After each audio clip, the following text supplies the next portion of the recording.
En ce moment, il y a des mariages qui sont en cours dans la paroisse, donc c'est un sujet de joie pour tous, et cela m'a poussé à reprendre en quelques courtes vidéos les grandes vérités bibliques que nous avons tant besoin de redécouvrir sur le mariage. On a besoin d'avoir des couples solides qui tiennent, qui font des enfants et des petits-enfants. Et pour les paroissiens qui suivent ce cours, il y a une rencontre qui va se faire à mi-session et une dernière rencontre qui va se faire à la fin de la session pour parler de la cérémonie. Donc entre-temps, votre pasteur sera disponible pour discussion, éclaircissement et avis pastoral.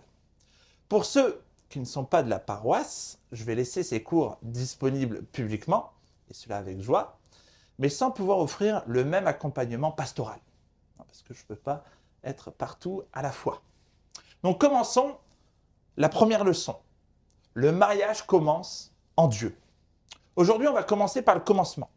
Donc nous ne commençons pas par des sentiments, par un coup de foudre ou par là un projet de couple. Au commencement de tout, il y a Dieu.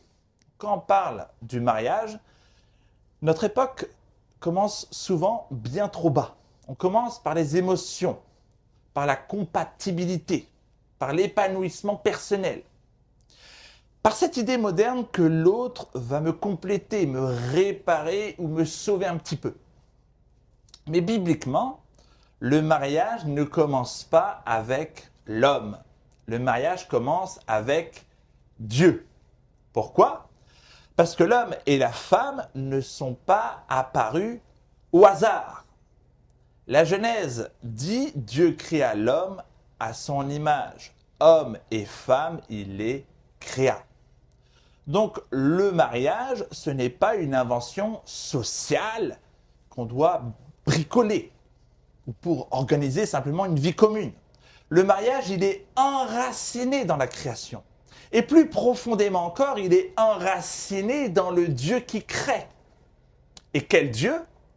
Le Dieu de la Bible. Le Dieu de la Bible, il est Père, il est Fils, il est Saint-Esprit. Il y a un seul Dieu et pourtant une communion éternelle dans la Trinité. Il y a en Dieu l'unité sans confusion de personnes. Il y a en Dieu la distinction sans division. Voilà pourquoi le mariage n'est pas absurde. Deux peuvent devenir un, sans cesser d'être deux. Dieu n'a pas créé un monde où chacun vit enfermé en lui-même. Il n'a pas créé non plus un monde où toutes les différences disparaissent. Il a créé un monde où l'unité n'efface pas la différence. L'homme n'efface pas sa femme. La femme n'efface pas son homme.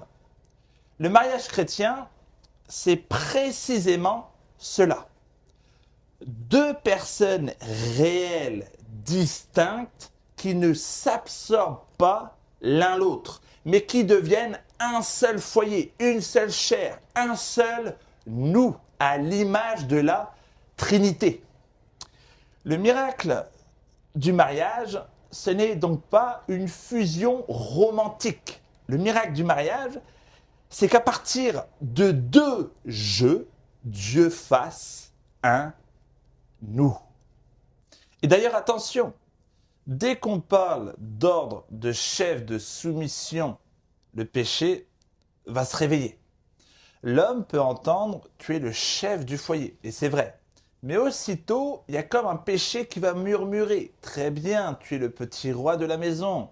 Alors le voilà, sur son trône en forme de canapé, il a sa télécommande en sceptre et il règne sur le salon. La femme, elle, peut entendre « tu dois te soumettre ». Et c'est vrai qu'elle doit se soumettre à son mari. Mais le péché veut également lui souffler quelque chose. Donc, pour qu'il soit grand, il faut que tu t'effaces. Il faut que tu te taises constamment. Mais dans les deux cas, c'est faux. Pourquoi ? Parce que dans les deux cas, on raconte un mensonge sur Dieu. Un mari tyrannique prêche un faux Dieu. Il agit comme si être chef voulait dire « on fait ce que je veux ». Mais l'autorité biblique n'est pas la tyrannie du caprice, c'est la charge d'aimer, de guider, de se sacrifier. Et une soumission rancunière raconte aussi un faux Dieu. Comme si l'ordre voulu par Dieu détruisait nécessairement la dignité de la femme. Mais regardez à Jésus-Christ, le Fils n'est pas humilié par le Père. Le Père glorifie le Fils honore le Père. L'Esprit répand cette gloire dans l'amour. Voilà le cœur de la vie divine, le don de soi. Donc ça, c'est une clé du mariage chrétien. Dieu n'est pas d'abord celui qui prend. Dieu est celui qui donne. Le Père donne, le Fils se donne. L'Esprit communique la vie, la gloire, l'amour à ses enfants.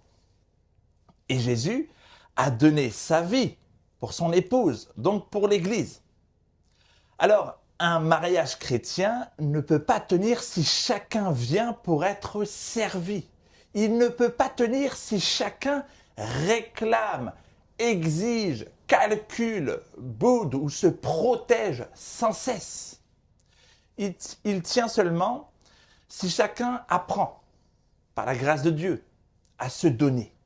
Le mari est appelé à donner sa force, son temps, sa fidélité, sa présence, sa protection, son amour pour faire fleurir son épouse.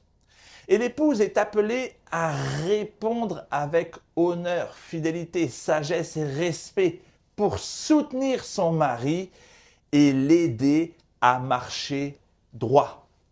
Donc ce n'est pas ici un rapport de domination bizarre.